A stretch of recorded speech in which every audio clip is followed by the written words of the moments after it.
Serendipia. La fortuna de encontrarnos.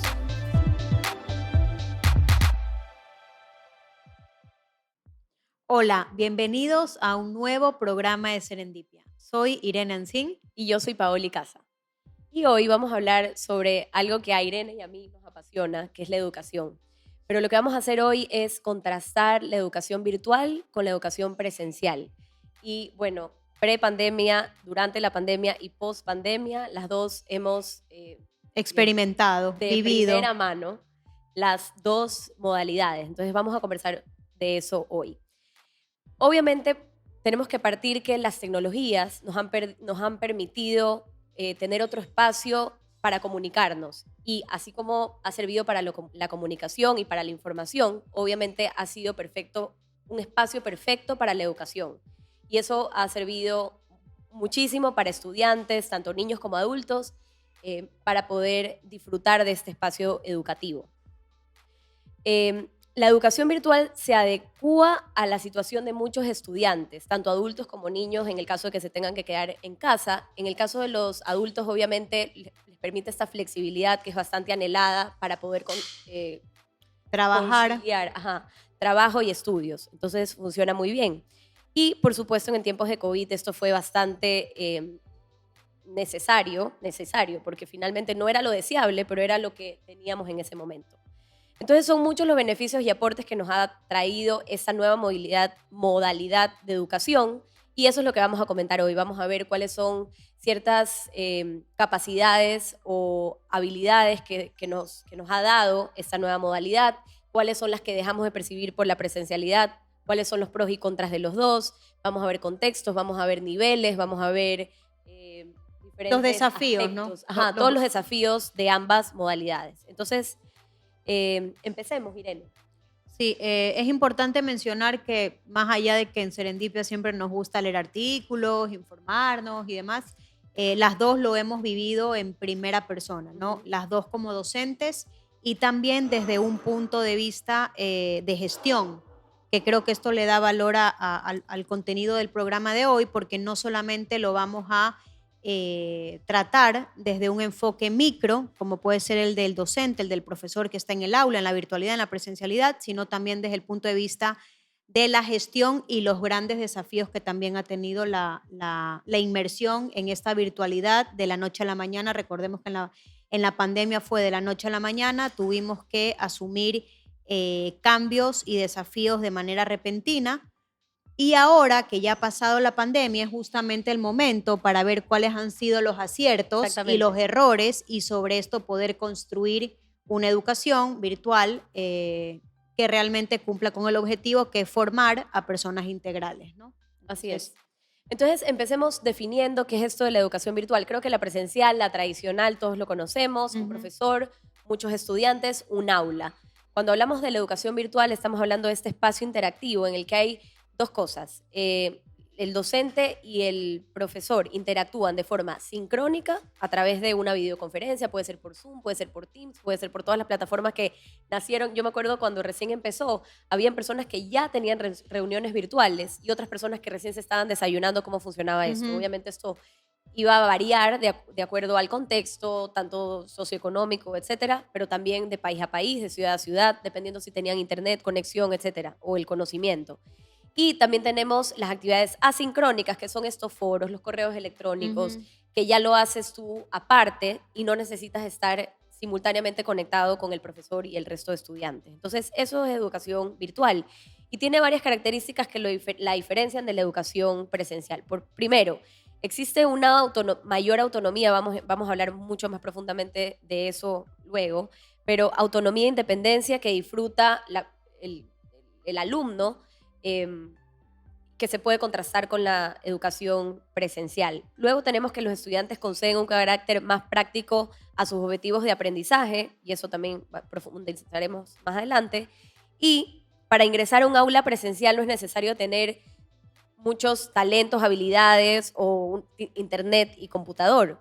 Entonces vamos a ver también cuáles son los requisitos que requiere las clases virtuales, porque entre otras cosas necesitamos tecnología, necesitamos conexión a internet, y son varios los requisitos que tal vez muchas áreas estratos, etcétera, no pueden llegar, lamentablemente. Entonces, sí, puede ser, por un lado, tiene muchas ventajas y hay personas que tienen acceso y otras personas que pudiendo no lo tienen. O sea, mejor dicho, tal vez necesitándolo no lo tienen a pesar de la facilidad. Ya vamos a conversar de eso. Sí. Antes de entrar a revisar estas categorías que nosotras hemos llamado categorías como para poder ir según conceptos diciendo qué me ofrece el online y qué me ofrece la presencialidad, creo que es importante rescatar lo que tú acabas de mencionar, que es a nosotros nos cogió por sorpresa la virtualidad. Sí, es verdad, llevamos muchos años, hay universidades en nuestro país que llevan años trabajando con esta modalidad, pero, por ejemplo, en el tema de las reuniones, en muchas organizaciones fue como un golpe, ¿no? De repente. Entonces, Exacto. por eso es tan importante siempre ver qué están haciendo las empresas, las organizaciones en otras partes del mundo, porque así no nos coge, no nos pilla el toro, ¿no? Sí. Sino que estamos preparados. En mi caso particular, yo ya daba clases online antes de la pandemia, entonces para mí realmente el cambio fue cero brusco. Pero yo entiendo un profesor que nunca en su vida había estado en Ujú, una clase virtual, lo duro que fue el cambio, porque además fue como urgente y tú sabes que necesitas una capacitación, etcétera, las herramientas y habrá gente que no lo pudo tener. sobre todo si estamos en un contexto globalizado, donde un problema en China puede ser un problema nuestro puede ser un problema en Japón, entonces, bueno, Exactamente. necesitamos estar siempre a la vanguardia, ¿no? La la primera categoría es la autonomía. Nos ha parecido importante hablar sobre la autonomía y qué nos brinda una modalidad u otra. Hemos mencionado al inicio que cuando estamos en una modalidad virtual, desarrollamos una mayor autonomía, ¿no? Porque no tenemos una estructura, por así decirlo, más rígida, que es el formato profesor de manera El presencial, horario, ¿verdad? y nosotros del otro lado siguiendo todo el rato pues una serie de normas o procedimientos. En la virtualidad, aunque debe haber normas y procedimientos, porque no podemos perder el foco, seguimos siendo estudiantes y profesor. Hay una relación de autoridad que a veces, bueno, pues nos olvidamos. La virtualidad sí nos obliga a ser muchos más disciplinados, a ser más constantes, y ahí es que vamos desarrollando la autonomía.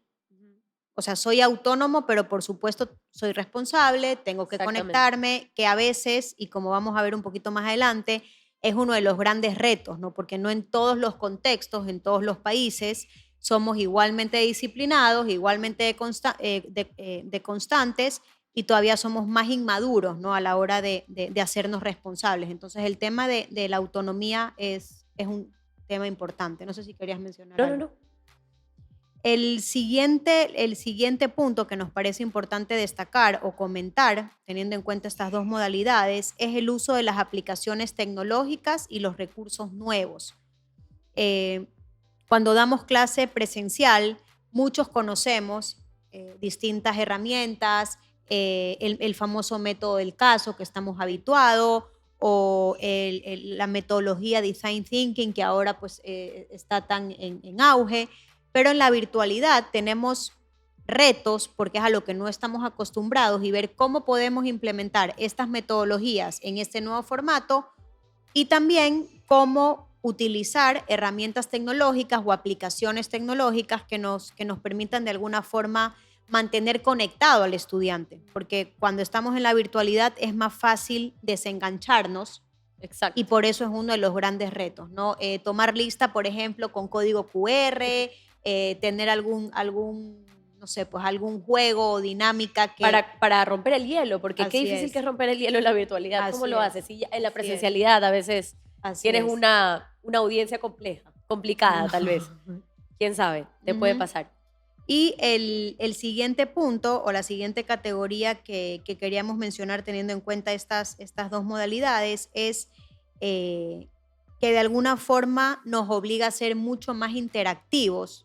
Y cuando hablamos de interactividad no estamos hablando solamente de aplicaciones tecnológicas, sino ser más dinámicos eh, y saber cómo llegar a esa audiencia a través de una pantalla que de alguna forma limita esa comunicación cara a cara que es tan valorada, sobre todo en las relaciones de distinto tipo, incluido también docente-estudiante, ¿no? Entonces, por eso es tan importante, y lo comentaremos a lo largo del programa, darle al docente el espacio que se merece y cuidar al docente, porque el docente tiene que motivar, el docente tiene que enganchar, el docente tiene que ser dinámico.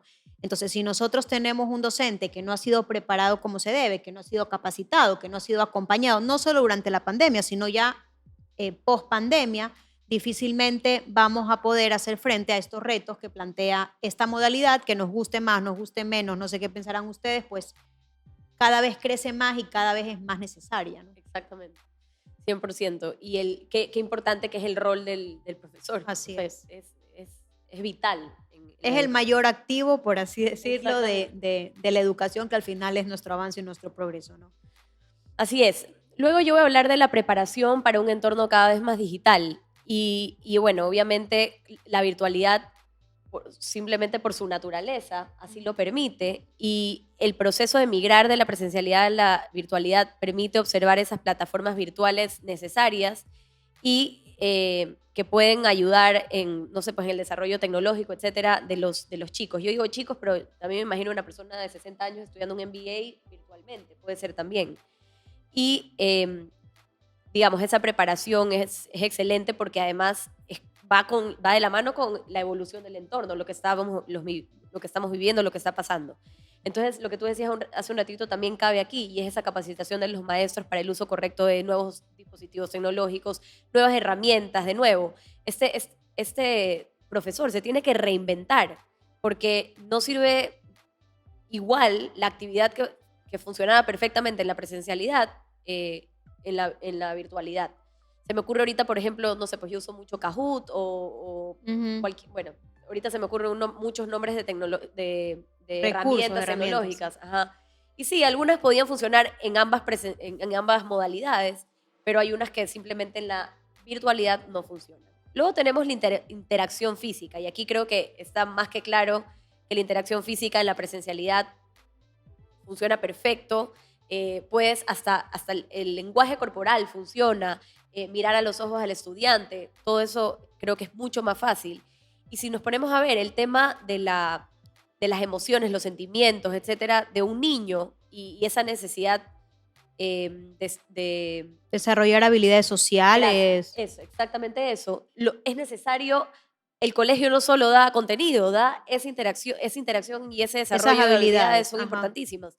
En un adulto ya eso, digamos, podrías tenerlo o no porque ya lo has vivido. Entonces, por eso es tan importante, perdón que te interrumpa, Paula, es tan importante tener en cuenta el público o el alumno, ¿no? No es lo mismo una persona que quiera hacer una maestría, que es una persona, bueno, que se presupone que es maduro, responsable, que no en todos los casos es así, que un niño que está en una etapa de formación y necesita esa presencialidad para formarse de manera integral, que es lo que decíamos hace un momento, ¿no? exacto, y por ejemplo, volviendo a la autonomía, tal vez es mucho más fácil para un adulto decir, bueno, yo termino de trabajar a las 5, a las 6 me conecto porque ya empiezo. Para un niño que no ha desarrollado todavía esas habilidades, le podría costar mucho más. Luego tenemos el espacio de aprendizaje, que creo que es obvio también, pero el espacio virtual no está determinado. Uno puede, no sé, pues el aula virtual finalmente, ¿qué es? Yo me imagino una nube, un espacio de humo, o sea, ¿qué es un aula virtual? Y obviamente la presencial es un lugar físico con un horario, con una estructura, y es mucho más fácil tal vez ponerte en tiempo y espacio, saber que hay un profesor, hay una materia y demás. O sea, es creo que bastante obvio. Y luego tenemos la flexibilidad horaria, que eso yo antes hablaba de los sincrónicos o las actividades sincrónicas y las asincrónicas. Tienes horarios mucho más estrictos en la presencialidad, y en la virtualidad pueden ser mucho más flexibles. Y por eso los adultos, por ejemplo, que eligen un MBA, incluso hay gente que hace doctorados de forma virtual, lo pueden hacer de acuerdo a su disponibilidad horaria y hacer las actividades asincrónicas más fácilmente. Las sincrónicas obviamente sí van a necesitar un horario mucho más estricto, podríamos decir. Sí, y tener en cuenta que cuando decimos sincrónica es que estamos conectados al mismo Simultáneamente. tiempo con el profesor, y la asincrónica es no conectado con el profesor, pero estoy leyendo un artículo que me han enviado, estoy participando en un foro, entonces Claro, y son horas que le has dedicado a ese estudio, a esa preparación. Exactamente, pero y lo haces individualmente. Por eso también hay programas a nivel maestría, programas ejecutivos de educación continua que ofrecen la modalidad conocida como híbrida, ¿no? Que es una parte, una cantidad de las horas del programa está destinada a que tú estés sincrónicamente con el profesor y otra cantidad de horas son asincrónicas, justamente para cubrir ese vacío que tiene la no presencialidad, porque como hemos comentado, hay quien necesita, aunque sea una cantidad de horas, estar presencialmente con ese profesor. Entonces, bueno, hay varias opciones que ahora, por suerte, Exacto. nos ofrecen las instituciones y entidades del ámbito educativo, ¿no?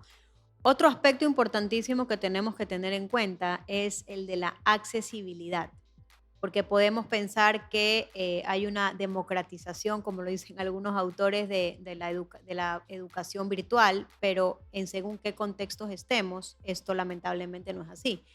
No todos, no toda la población tiene acceso a Internet, no toda la población tiene acceso a una tablet, a una computadora.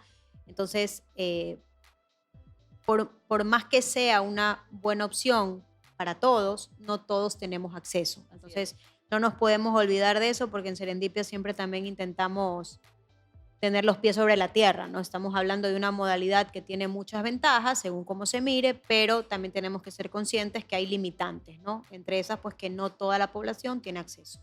Claro, yo estoy pensando, por ejemplo, alguien que diga, uy, qué bueno, puedo hacer un curso espectacular en Harvard. Ujú, Y ahí esa persona tiene acceso y tiene todos los requisitos que uno necesita para ujú. ese curso.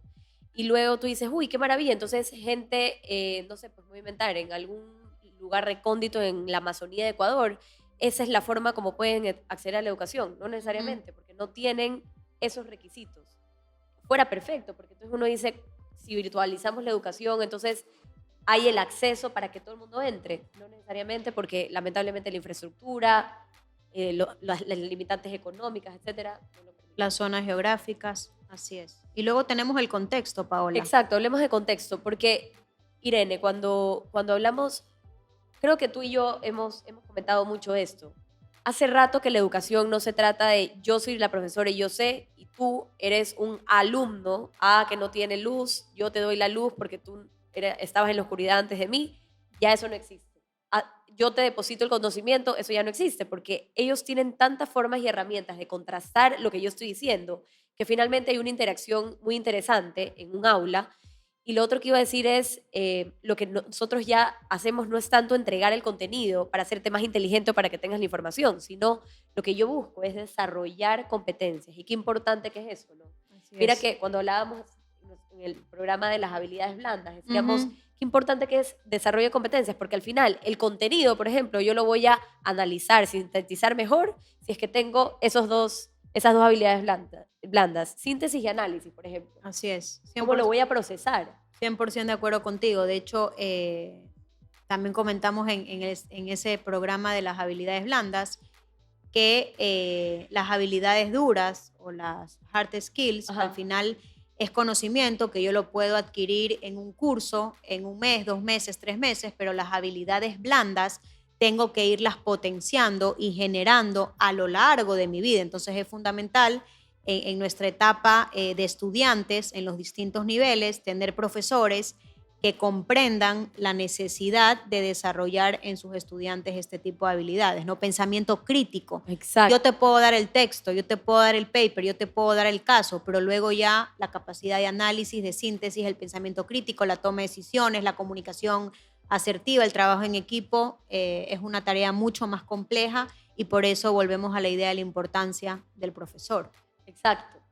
Y mira, este tema de las competencias, el desarrollo de las competencias, la razón por la que lo trajimos bajo el paraguas del contexto es porque aquí no hay un consenso entre autores. Hay muchos autores que dicen que el contexto sociocultural juega un papel fundamental en el desarrollo de las competencias y hay otros que en cambio desdeñan las desigualdades existentes en contextos escolares y sociales, entonces como que no fueran un impedimento para desarrollarlas. Entonces, no sé de qué lado estás tú, Irene, si crees que es importante el contexto sociocultural para desarrollar o no esas competencias.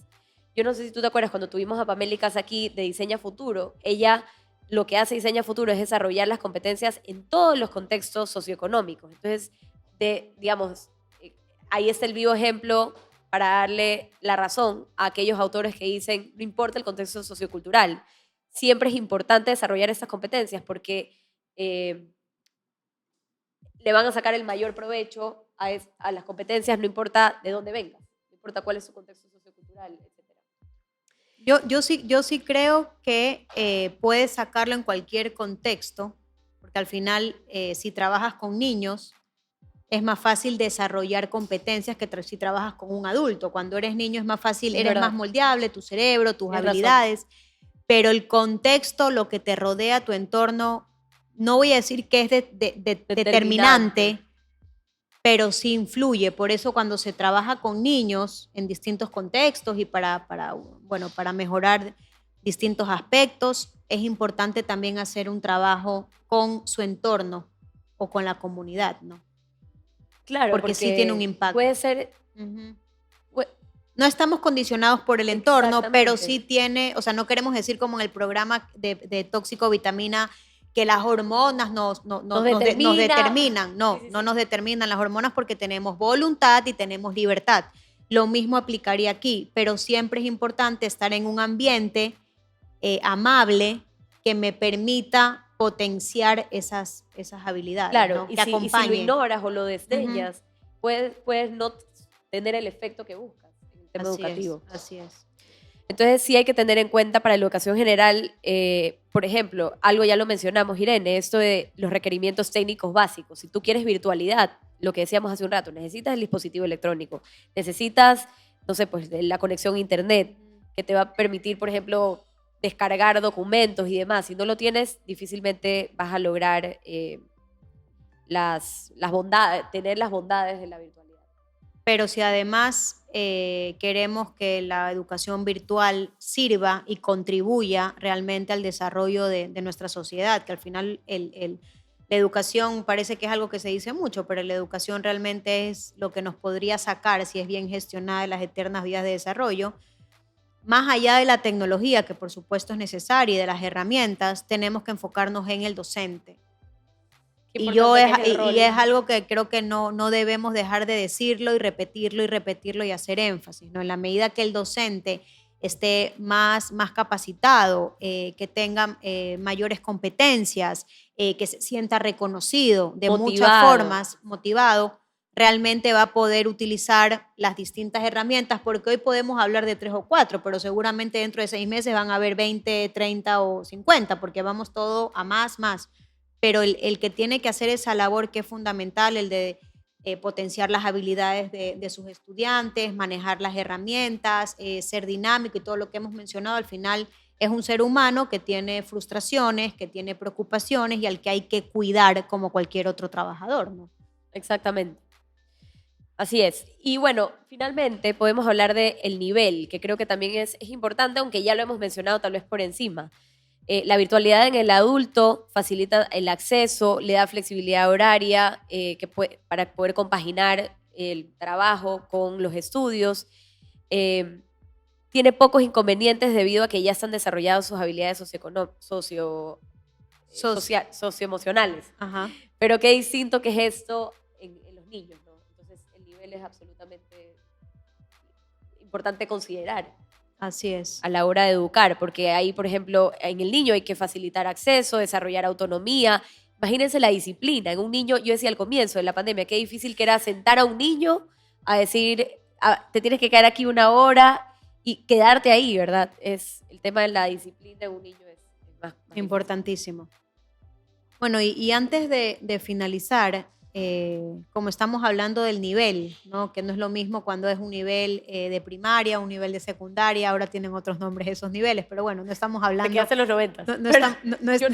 Todavía no lo manejo, por si No estamos hablando, cuando hablamos de niños y qué es lo que necesitan los niños, no es lo mismo que un adulto, ¿no? Por las habilidades que en principio los adultos ya han desarrollado, pero también tenemos que tener en cuenta, volviendo a la idea de contexto, en qué tipo de sociedad estamos, qué tan maduros somos como individuos, porque si no lo que podemos estar haciendo es emitiendo certificados o títulos cuando realmente estas personas no van a salir con las competencias o con los conocimientos que realmente estamos declarando, es Claro, decir, en un título. con el perfil de egreso. Entonces, hay que ser honesto y creo que cuando hablamos de educación, la responsabilidad es infinita, ¿no?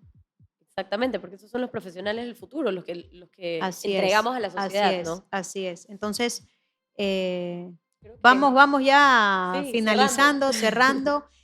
Agradecerles por habernos acompañado en este nuevo programa. La educación y todo lo relacionado con ella tiene muchísimos desafíos y esperamos que nos acompañen en nuestro próximo programa en el que vamos a tener como invitada a Estefanía Orellana. Estefanía Orellana es una persona a la que desde Serendipia admiramos muchísimo porque es una gran profesional, es pionera, es emprendedora, es madre, pero además es un maravilloso ser humano. Y creo que esto en Serendipia Siempre lo lo valoramos. rescatamos y lo Así es. valoramos. Muchas gracias por acompañarnos hoy.